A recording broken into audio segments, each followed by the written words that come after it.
Welcome to the XS Noize Podcast. I'm your host, Mark Millar, and in this episode, I'm joined by Matt Berninger, frontman of The National and acclaimed solo musician. If you missed our last episode, I spoke with Billy Lunn and Charlotte Cooper from the Subways, so be sure to check it out. And don't forget to follow and subscribe wherever you get your podcasts. Matt has just released his second solo album, Get Sunk, a record he's described as the inhale after drowning. Across our conversation, he takes us back to the moment the record was born, and he shares the stories behind the songs. We also talk about the song that almost didn't make the cut, the collaborators who helped shape the album's sound, and what he learned from making music with Taylor Swift. Plus, Matt looks ahead to his European tour. So let's get into it.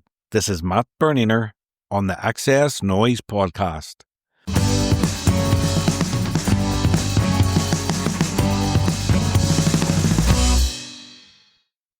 So hi Matt, welcome to the XS Noize Podcast.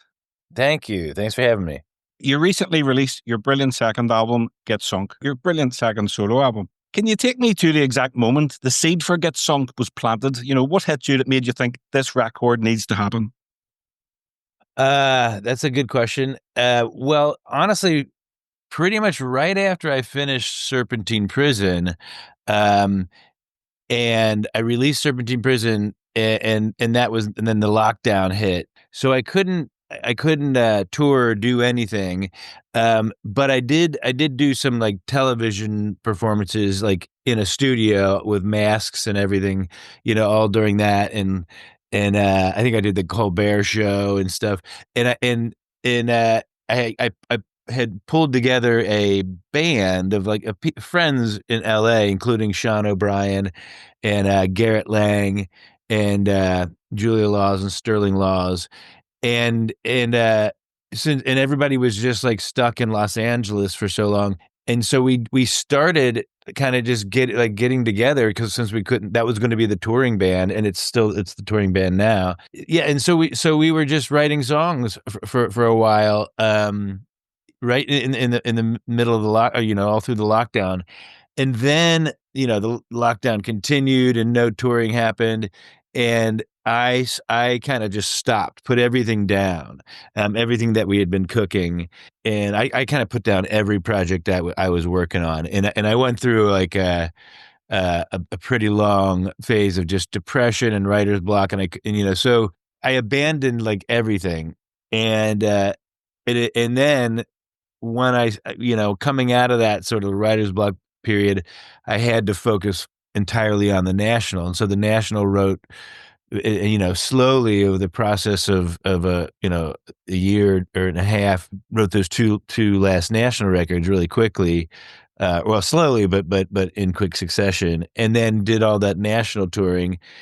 And as soon as the National touring was done, I mean, like across that period, I had started to just write some new songs too. So there was a batch that got started way back in lockdown, and then a second whole new batch kind of came up over the course of me touring with the National and kind of just getting my performance, my confidence back.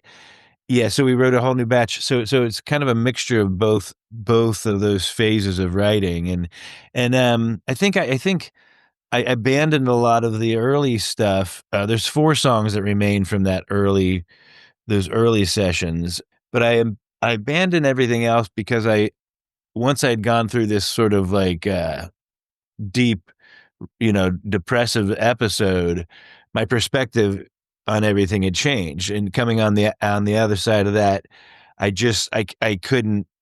A lot of the songs I had written during, like right before that period, I didn't even want to, listen to and go back to. So I started writing new things with a new perspective. So that's kind of like these two sides of the coin, and they're sprinkled out. It's not sequenced in any way that indicates the timing of it.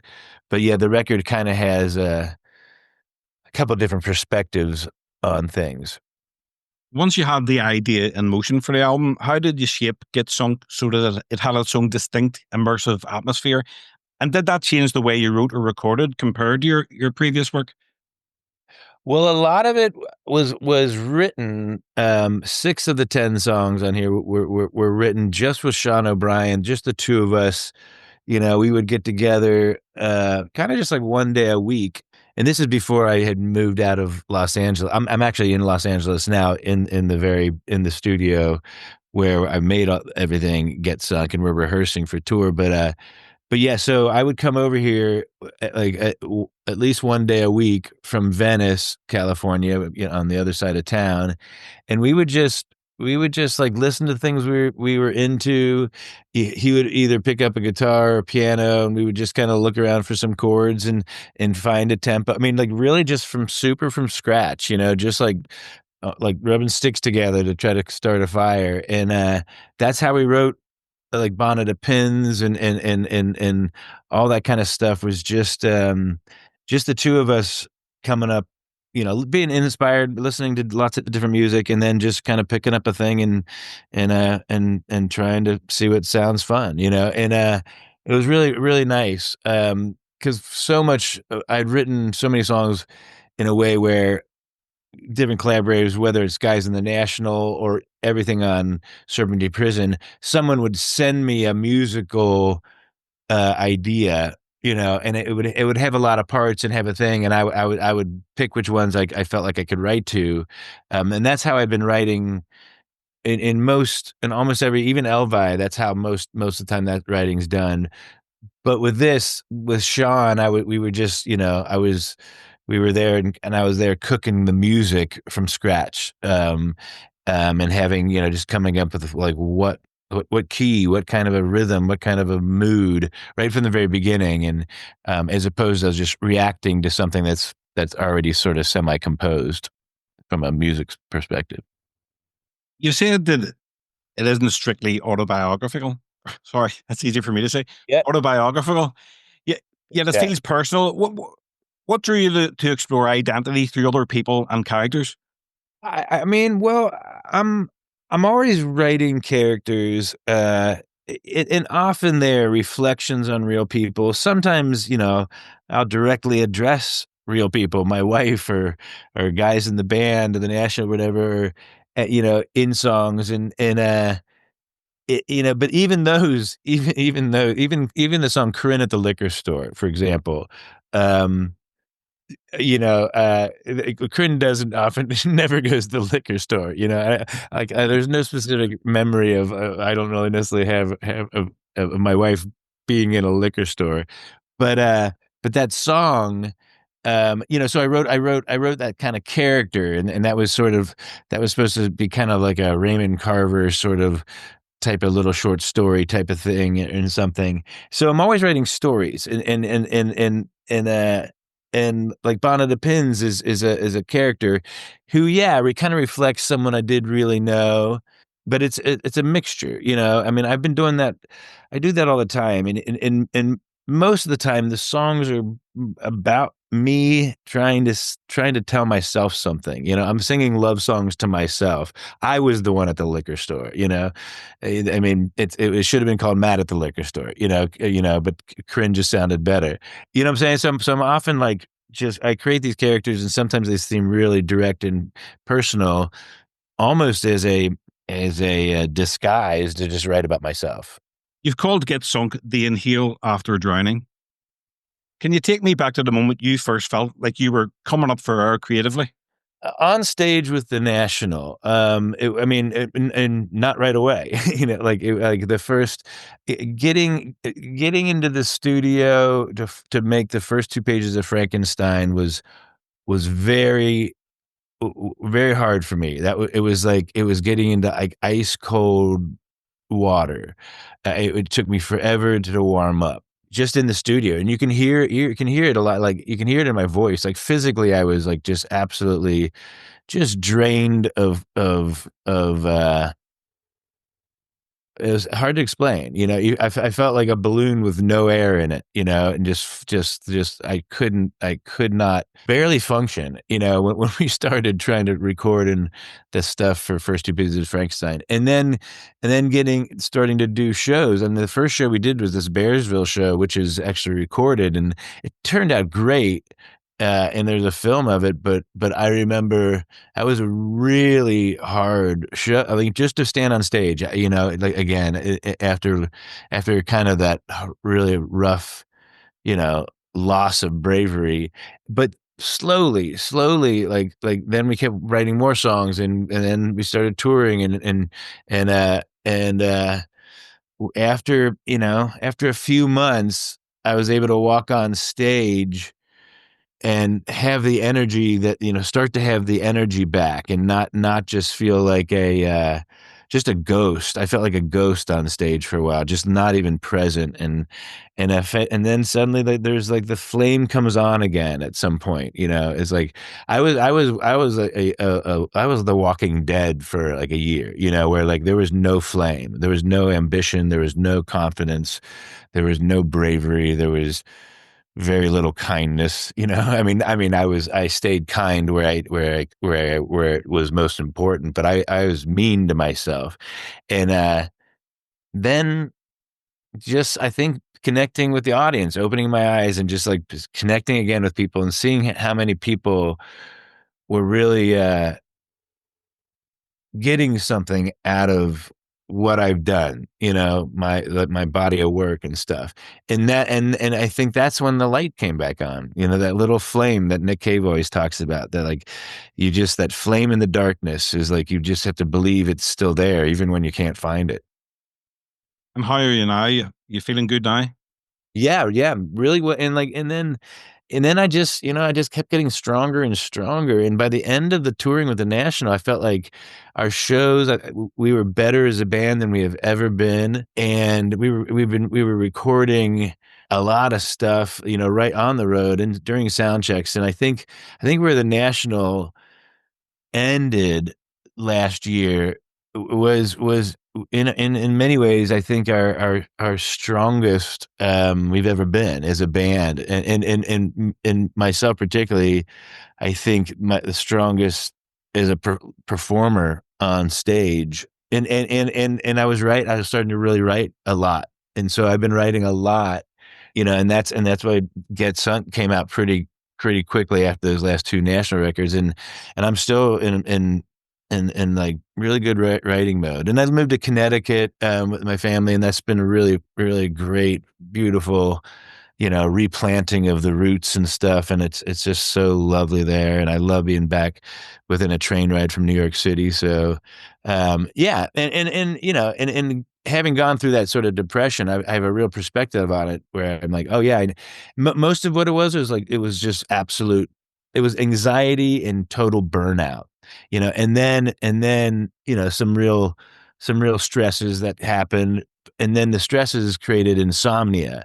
And then I think it's the insomnia that really sunk me, that really, really just scrambled my brain, and kicked into like deep depression and stuff. So now I kind of like, with perspective, was like, oh, I saw what happened to me. I can see what happened. And it helps to like, to kind of be able to like connect with other people who are going through, inexplicably. I mean, there's very good reasons for people to be in dark places, and depression is, and it makes total sense these days.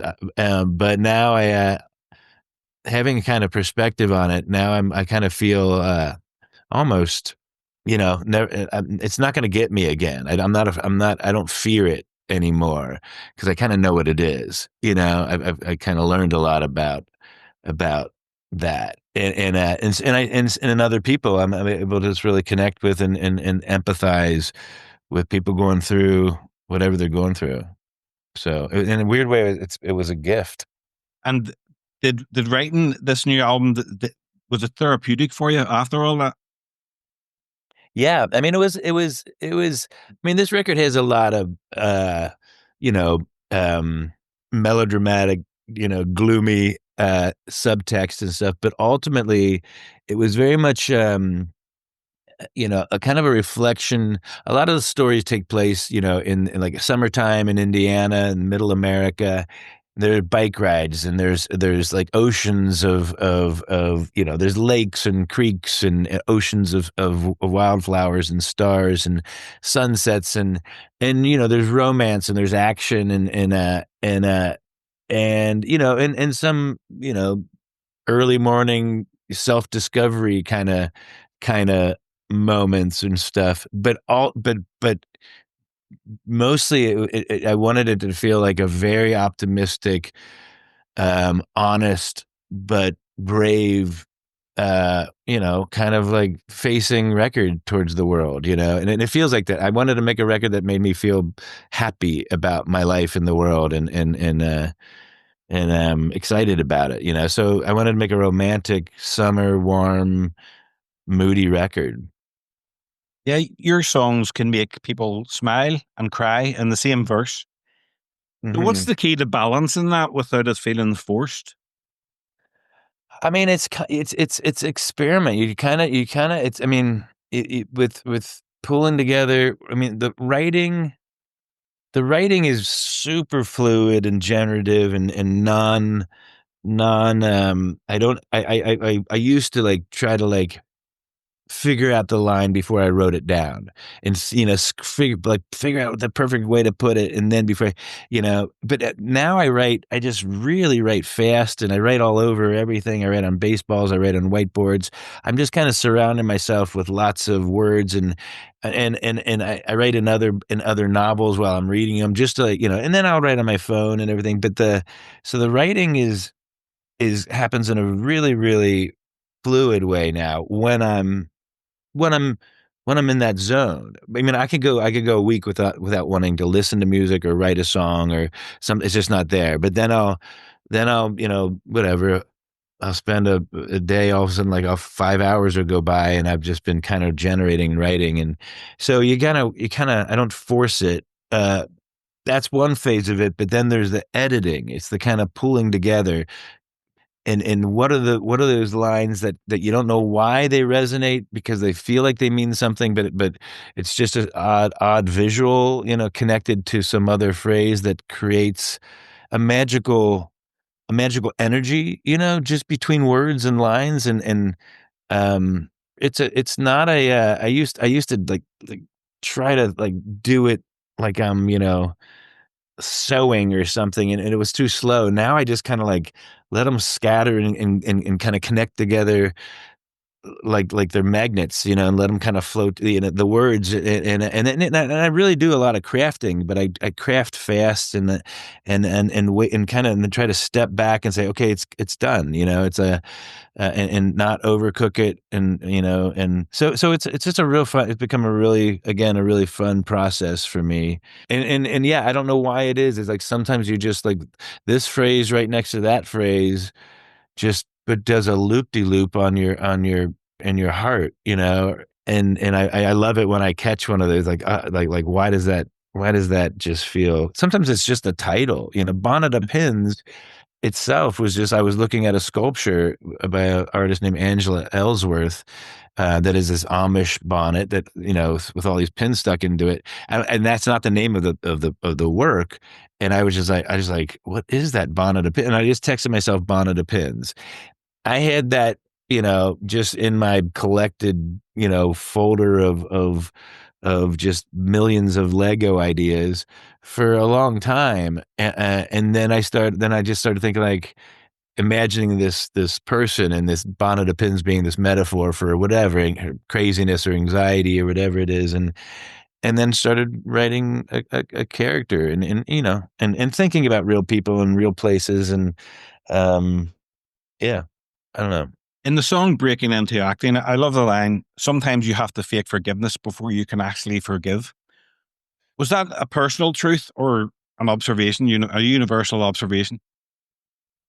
I think that was something I said in an interview, and it's um I think it's one of those things where yeah, it is sometimes you have to face the world, and you just when you hate it, and you have to go into situations, and you have to sort of, chin up, shoulders back, face things that you'd rather just tear it all down than to go keep working on it or something. Just it's like, I don't know, whatever it is. It's like a sometimes you find yourself trapped in a thing, and you have to stay in. I mean, so the whole thing about sometimes you kind of you it takes your heart longer to forgive than maybe your logic knows. It's time to move on. It's time to forget about this thing that haunts you or angers you, even though it's still there and it comes up. But when you learn how to, like, you know contain your demons, I think, a little bit, and you have to fake it to be a to be a good person in the world. Sometimes my thoughts and my feelings are vicious and cruel and hateful, and how do you not behave that way? How do you behave with character and backbone and bravery and kindness? It's hard. You have to fake being nice sometimes, Yeah. and that's part of the trick. Inside, you're one of you're angry as hell, but you have to fake kindness sometimes. Standout track for me on the album is Nowhere Special. It feels like a hazy short film with its spoken word delivery, surreal imagery, and dreamlike Yeah. guitars. What inspired the tone and storytelling style of that track? Yeah, that was well, the music, that was one of the ones that Sean and I just, like, pulling together these chords. We wanted, like, kind of a song that didn't have a whole lot of parts. It just had sort of these kind of, ebbing and flowing, uh, you know, just energies and layering of things. And it has parts and has, but we kind of wanted this to be one of those just cruising, not a whole lot of left turns, or right turns. And then had been, then I'd written a lot of different kind of songs of them that had verses and choruses that were, that were trying to, but it was, for whatever reason, like, I kept throwing them away, and like, it was driving Sean crazy because he loved them. He's like, "These are amazing," and I just, my melodies were ruining the beauty of the music. Is like, for whatever reason, that piece of music didn't need more melody from me, or more, like, or more arrangement from me. It already had its own thing. So we kind of were gonna abandon it, but the whole band, we all loved the music so much.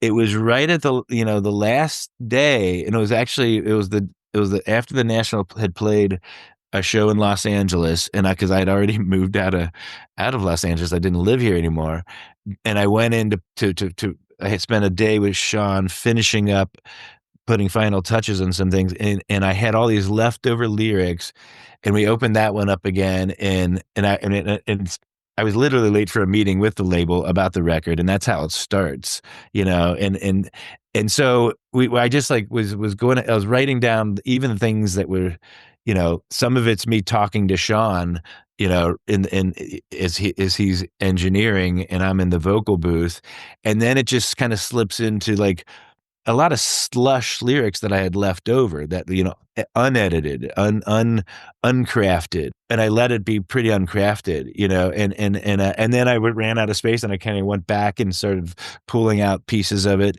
So it was like a real, and I tried it, I think, 3 or 4 times, and that was, like, I think the third time, second or third time I did it, and Sean was like, "There, it's good," and so that was like one of those very rare Hail Mary kind of songs, and yeah, it kind of broke open a really interesting thing. I mean, I've done songs that have these long run-ons, like Not in Kansas, or, yeah, it's a lot of national songs that have done that kind of thing, but this was like a, kind of a different thing, for me, a little bit of how that came apart or came together. Yeah, it's interesting hearing you saying that it potentially could have been scrapped. So I'm glad it wasn't. Yeah, no, I mean, when we finally finished the record, I think that's my favorite song on there, and just because how I mean, there's more lyrics in that song than the whole rest of the record put together, or maybe even twice as many. And it was really funny to do a video with my brother, and I sent Tom the lyrics, and I told him he had to memorize these, and he had a panic attack. It was really funny, but yeah, I don't know how many words are in that song. I mean, but that's what's kind of funny. It's like a complete. It's almost like an AI freak out, but it's an organic mental, just the words and I mean, but there's really good ideas in there. It's not random. There's really, it's an emotionally wrecking song.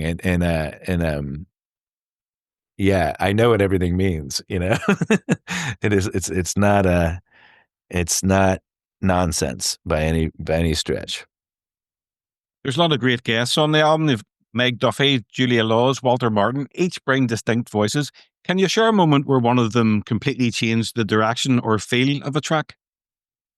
Well, Meg, when they joined on breaking into acting, Meg sings and plays guitar in a way that is just like no one else, and unbelievably beautiful ways of delivering a line. And so I was and I've known Meg for a long time, so getting them on this was such a fun thing.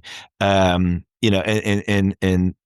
Meg's also on a few other things that just kind of like adds a color you've never seen before, in what they do with guitars and everything. So I was really, and Meg and I have done a lot of things together. And then Julia Law's Romboy, yeah, she was part of that band that I put together. She was on TV when we did Colbert right during the lockdown and everything.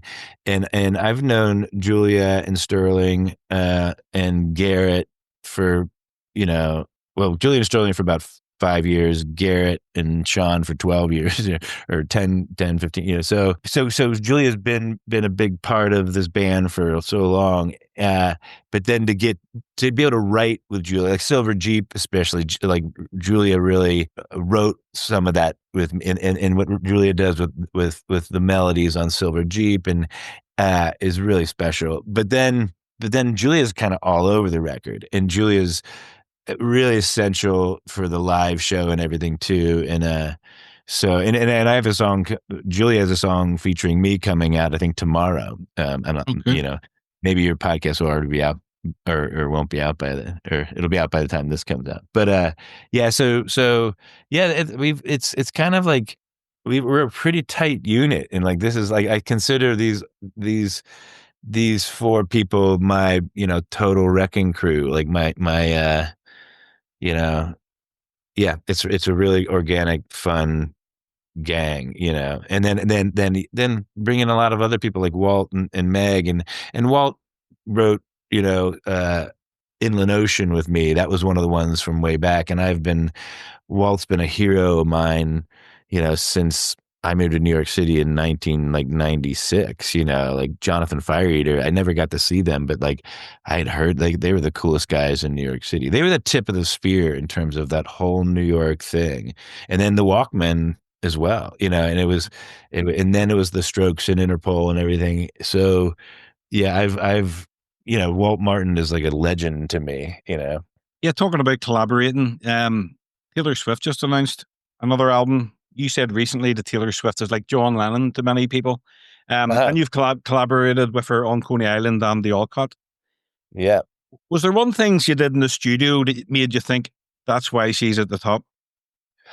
She melody, she has a unbelievably effortless sense of melody, and it can and she can tune into like and take a song in so many different ways. I mean, songs, I think Folklore blew my mind, like it blew everybody's mind, and but her ability to sort of to tell these stories that really connect and put you in a place and put you in and a mood and connecting really so personally. That is really hard to do.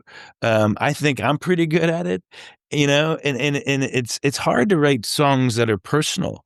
It's hard to write songs that are emotionally, ugly and goofy, and she does all that so well. She's so yeah. So I've always I've found she inspires me on so many levels. And when you see, it's kind of like music connects when music connects to people, and it connects to a lot of people, and when they gather together and everyone knows all the words and it's so joyous, it is so much more like I used to go to church, and that's what you're supposed to do, and sing all these songs, praise to the, what is supposed to be the meaning of life and God and truth. Like I've never gotten that experience from actual church, but almost but at rock shows I do. And when you see Taylor, and I've had this experience, when you see when a room ignites with everybody crying and singing along and jumping, that's another thing she does better than anybody else I've ever, so yeah, she's awe inspiring for sure. Well, you're about to kick off your European shows on August the 22nd at Vicar Street in Dublin. So how are Yeah. you feeling heading into this new run? Because I know you've done previous shows earlier on in the year for the album. Oh, we're super pumped. We're here rehearsing. That's why I'm here in LA now. And we're writing. We're kind of cooking up. There were some leftover, if some things that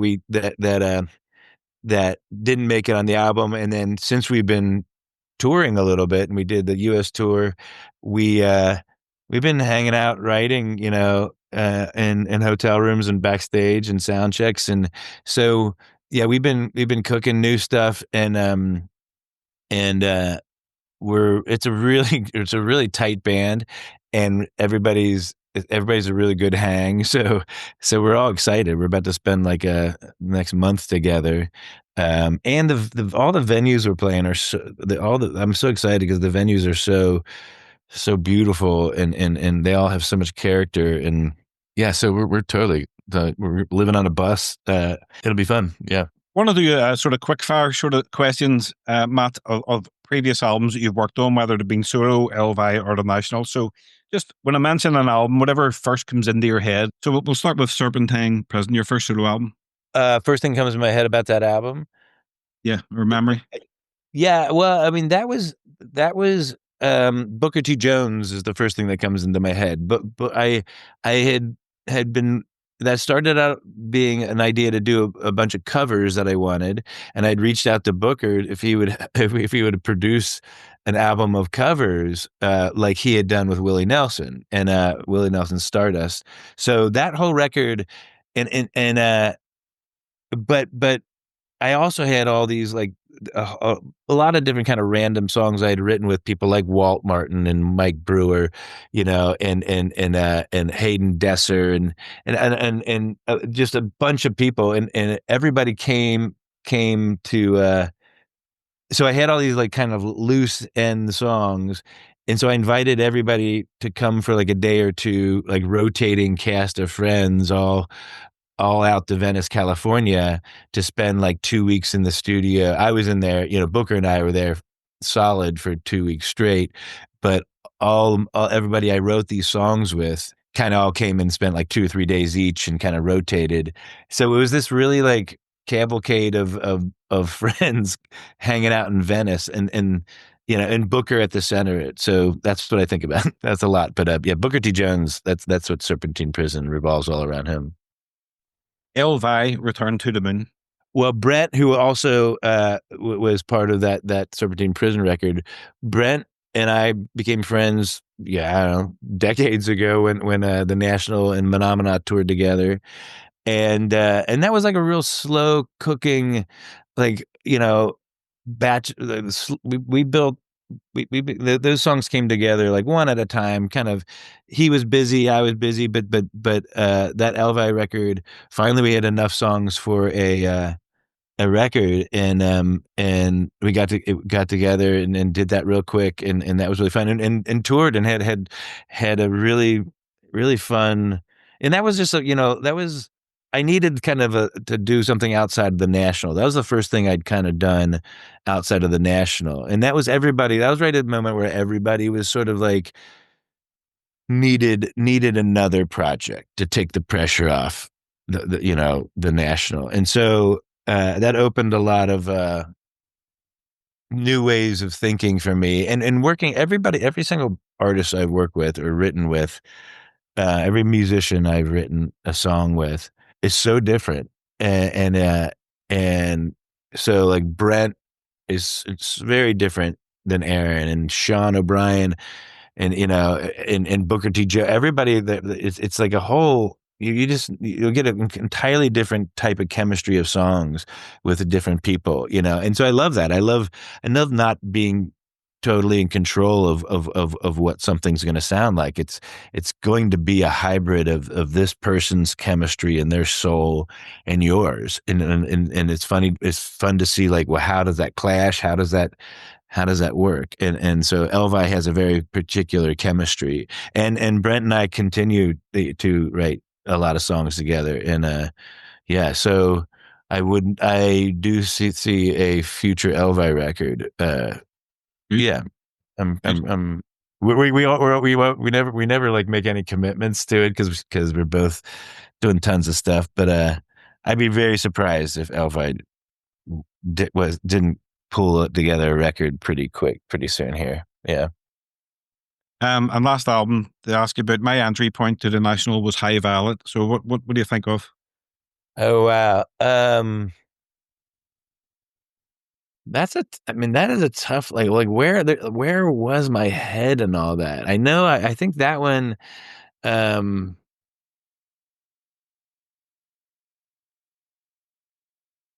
that's a funny question. I mean, Corinne is the first thing that comes to my head in that one, because I think she was she was really pushing me to kind of like to not get comfortable in my own sort of whatever suit, my own caricature of myself that I had kind of created with the albums before that. Um, and yeah, I think she was I think she was really putting a lot of uh holding me to pretty high standards of like what I was going to write about and how I was going to like evolve and change and shift. And she's like, so you can't keep writing the same short stories, and you have to write in different voices. And I don't know. Yeah, I mean, she comes to my mind mostly on that one. I'm going to put you on the spot here. If someone wanted to understand your music, what 5 songs should they start with? Oh boy, God, I don't know.